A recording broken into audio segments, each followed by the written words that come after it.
Hello students, welcome to my channel. Here today we are going to study about a very important topic of class 9 science, and that is atomic mass unit. This topic generally creates confusion in the students. So to clarify that confusion I am here with this video. अब इस topic को समझने के लिए सबसे पहले हम ये समझते हैं that what are atoms. If we talk about the definition of atoms, then everything around us is made up of matter, and the smallest particle of matter, that is called atom. वो इतना छोटा होता है कि बहुत अच्छे optical microscope से भी आप उसको सिंगल एटम को नहीं देख पाते. That is the mass of an atom is very very small. इसीलिए उसको कैलकुलेट करने के लिए हम रिलेटिव मास कॉन्सेप्ट को यूज करते हैं. अब ये रिलेटिव मास कॉन्सेप्ट क्या होता है? तो अगर मैं आपको बताऊं रिलेटिव मास के बारे में, तो हम जो भी चीजें अभी भी मेजर करते हैं मास को, वो रिलेटिव मास ही है. जैसे कि मैं आपको एक एग्जांपल देती हूं कि हम मार्केट जाते हैं और हम 1 kg ऑफ एप्पल्स खरीदते हैं. तो जो सब्जी वाले भैया है वो कैसे देते हैं हमको? वो 1 kg का वेट रखते हैं और उसके रिलेटिव हमें एप्पल्स वे करके हमें दे देते हैं. तो ये रिलेटिव मास है, एक्चुअल मास नहीं है. क्योंकि एक्चुअल मास अगर हम कैलकुलेट करें तो वो डेफिनेटली बहुत अलग आ जाएगा. अगर मैं कहती हूं आई एम 60 kg या यू आर 40 kg और 50 kg, तो वो हमारा रिलेटिव मास है. It's not an actual mass. ये कहा जाता है कि लंदन में देयर इज अ लैबोरेटरी जहां पर सबसे पहले 1 kg का एक प्लूटोनियम प्लैटिनम का मास बनाया गया था. ठीक है, और उसको रेप्लिका देकर लाइक दैट आयरन के मासेस बनाए गए और फिर उनको स्प्रेड आउट कर दिया गया. It's a saying which says that. और इस तरह से वो आए. तो वी आर नॉट 100% श्योर कि वो बिल्कुल ही एग्जैक्टली एक्यूरेट है या नहीं है. तो हमने रिलेटिवली इस थ्योरी को लिंक किया है. तो एटॉमिक मास हम कैलकुलेट करते हैं रिलेटिव मासेस को लेकर. तो जब भी हम किसी भी चीज का रिलेटिव मास लेते हैं तो हमारे को एक रेफरेंस चाहिए. हमको क्या चाहिए? We need a reference because atomic masses are very very small.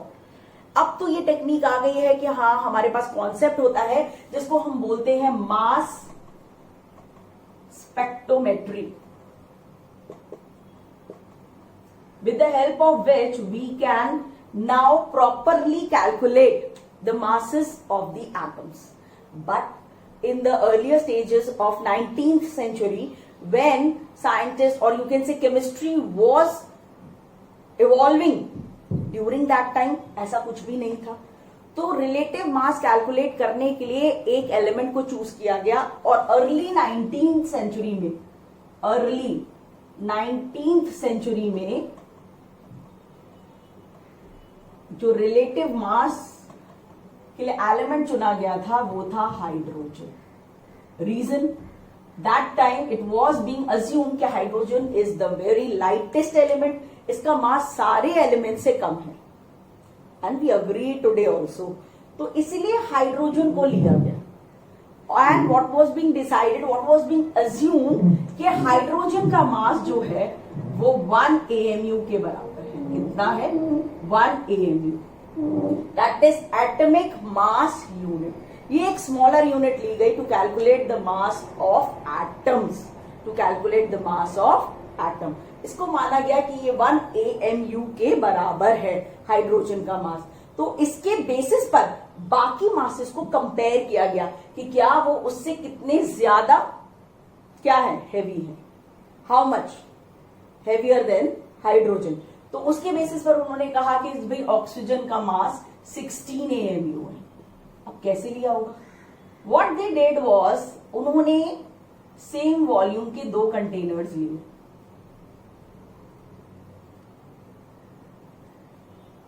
एक कंटेनर में 1 ग्राम उन्होंने हाइड्रोजन फिल किया at same temperature and atmospheric pressure, और उसके कंपैरिजन में देखा कि ये कितना वॉल्यूम ऑक्यूपाई कर रहा है.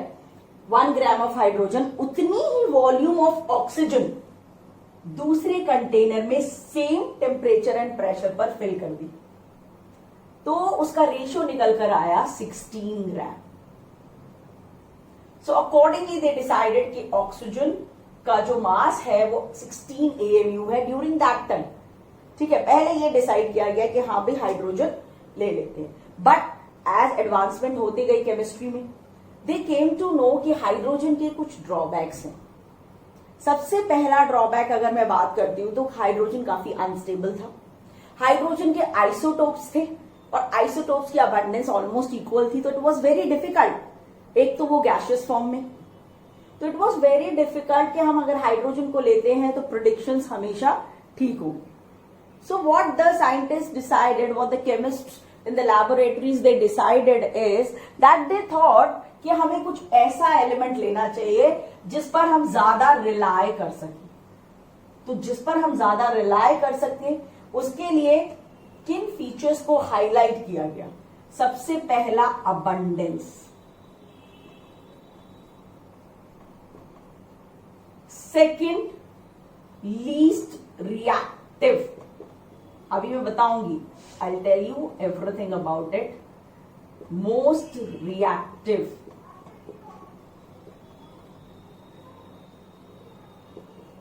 ठीक है, abundance, least reactive, most reactive, many isotopes. अब what is this? Let us understand. Suppose इसको समझने के लिए ना एक बहुत ही इजी सा एग्जाम्पल लेते हैं, और वो एग्जाम्पल ये कहता है कि क्लास में एक क्लास टीचर को एक मॉनिटर चूज करना है, तो वो कैसा मॉनिटर चूज करेगी? सबसे पहली प्रायोरिटी होगी कि उसकी अटेंडेंस प्रॉपर। वो ऐसे स्टूडेंट को नहीं ले सकती है जो मंथ में 20 डेज आए ना और 10 डेज आए, तो यानी अटेंडेंस प्रॉपर होनी चाहिए, यानी अबंडेंस में वो मिलना चाहिए। तो यहां पर बात आ गई कि वो हमें, अगर हम एटम की बात करें तो वो अबंडेंस में मुझे मिल रहा है। दूसरा लीस्ट रिएक्टिव, क्या क्लास का मॉनिटर ऐसा होना चाहिए जो एक जगह बैठा रहे, कुछ भी ना करे? तो लीस्ट रिएक्टिव नहीं होना चाहिए, नहीं होना चाहिए, बिकॉज फिर तो वो कंट्रोल ही नहीं कर पाएगा, क्लास को मैनेज ही नहीं कर पाएगा।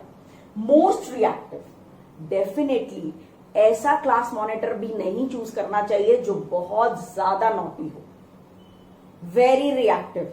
ठीक है, तो ऐसा एटम भी नहीं लेना है like sodium, lithium, potassium, they are highly reactive elements, हम इनको नहीं ले सकते। लीस्ट रिएक्टिव की बात करें तो noble gases like neon, argon, helium, तो इनको भी नहीं लेना चाहिए।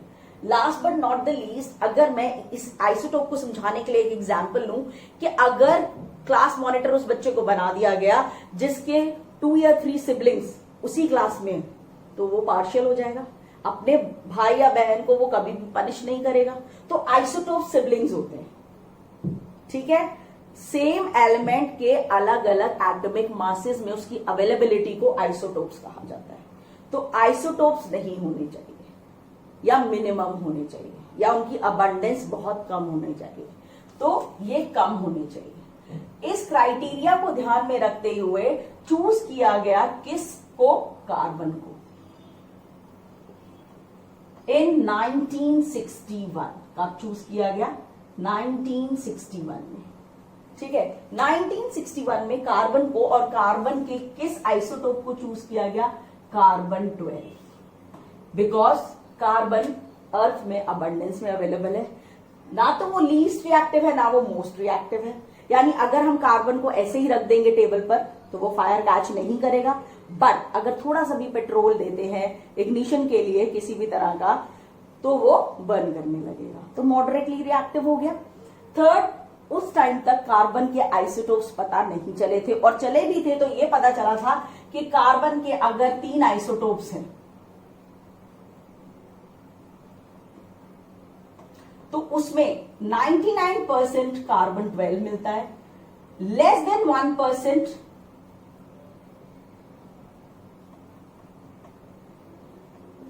is carbon 13 and even less than 1% is carbon 14, यानी वो तो ट्रेसेस में मिलता है, इट इज इन ट्रेसेस। तो इतना तो अबंडेंस में क्या है? कार्बन 12। तो कार्बन 12 को स्टैंडर्ड माना और उससे एटॉमिक मास यूनिट को कैलकुलेट करने का प्रोसीजर स्टार्ट हुआ। अब वो प्रोसीजर कैसे स्टार्ट हुआ? सो कार्बन 12 99% है, अबंडेंस में है, उसको रेफरेंस पॉइंट लिया गया और एटॉमिक मास यूनिट कैलकुलेट करने के लिए एक फॉर्मूला बनाया गया that 1/12 the mass of carbon 12 atom. अब 1/12 क्यों लिया गया इसको समझ लेते हैं। देखिए हाइड्रोजन का मास पहले ही स्टार्टिंग में मैं आपको बता चुकी हूं 1 AMU कंसिडर कर लिया गया था, तो हम कार्बन 12 का मास 1 AMU नहीं ले सकते थे। So it was being assigned that let mass of C12 atom equal to 12 AMU।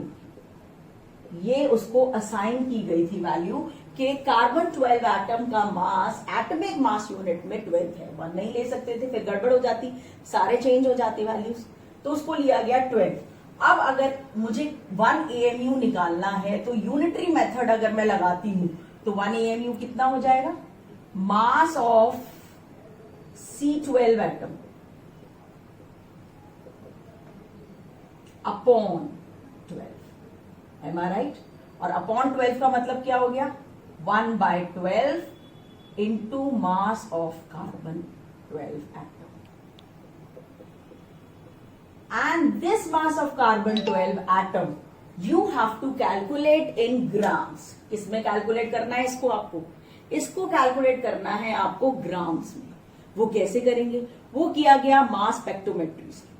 Mass spectrometry से उन्होंने परफेक्टली कार्बन 12 एटम का मास कैलकुलेट किया and then they found the value of it to B,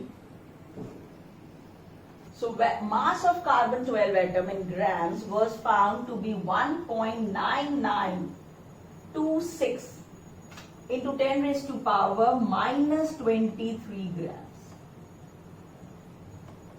They kept it here. इसको calculate किया गया और इसको calculate करने के बाद जो 1 AMU निकल कर आता है that was 1.66. That is 1 AMU of carbon we are talking about.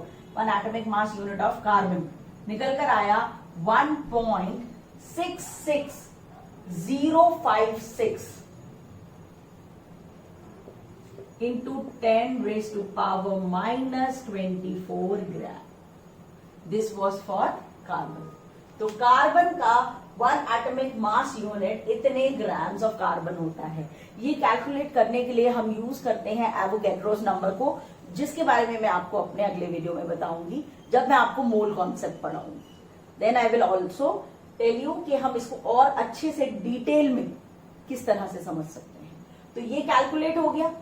अब इसको एज अ रेफरेंस लेकर आप किसी का भी AMU यानी एटॉमिक मास यूनिट कैलकुलेट कर सकते हैं। You must know the mass of that atom in grams. उस एटम का मास आपको ग्राम में पता होना चाहिए। Let me rub it and let's take an example now. अब मैं एग्जाम्पल लेती हूं हाइड्रोजन का। तो अगर मुझे हाइड्रोजन का AMU में मास निकालना है तो पहले मुझे mass of hydrogen in grams पता होना चाहिए। तो mass of hydrogen in grams है 1.6736 into 10 raise to power minus 24 gram. ये हाइड्रोजन का मास है ग्राम्स में। फिर बता रही हूं मास स्पेक्ट्रोमेट्री से प्रॉपरली सबके मासेस कैलकुलेट हो जाते हैं। अब मुझे इसका मास AMU में निकालना है। AMU what I have to do is I have to divide this mass by the reference mass of C12 atom, that is 1.66056 into 10 raised to power minus 24. You know, they will get cut, and when you will further solve it, you will get the answer as 1.0078 AMU, atomic mass unit. But हम उसको U भी लिख सकते हैं और U, which means U stands for unified mass. Actually chemistry में सारे experiments को इजीली अंडरस्टैंडेबल करने के लिए उसको इजी कर दिया जाता है। तो AMU का भी छोटा कर दिया गया यूनिट और उसको बना दिया सिर्फ U, only U, that is unified mass. इसको हम फिर जब कैलकुलेशंस में लेते हैं तो और इजी कर दिया, हम इसको 1 एज्यूम करते हैं, 1 U। तो हाइड्रोजन का मास इन एटॉमिक मास यूनिट कितना है, 1 U, and this is the way it has been calculated. इस तरह से आप किसी भी एटम का मास निकाल सकते हैं with reference to the atomic mass unit of C12 atom. अगर आपको ये वीडियो अच्छा लगा हो, आपको समझ आया हो कॉन्सेप्ट, तो आप इसको लाइक कीजिए, सब्सक्राइब कीजिए मेरे चैनल को, और भी इस तरह के वीडियोस देखते रहिए। Take care all of you.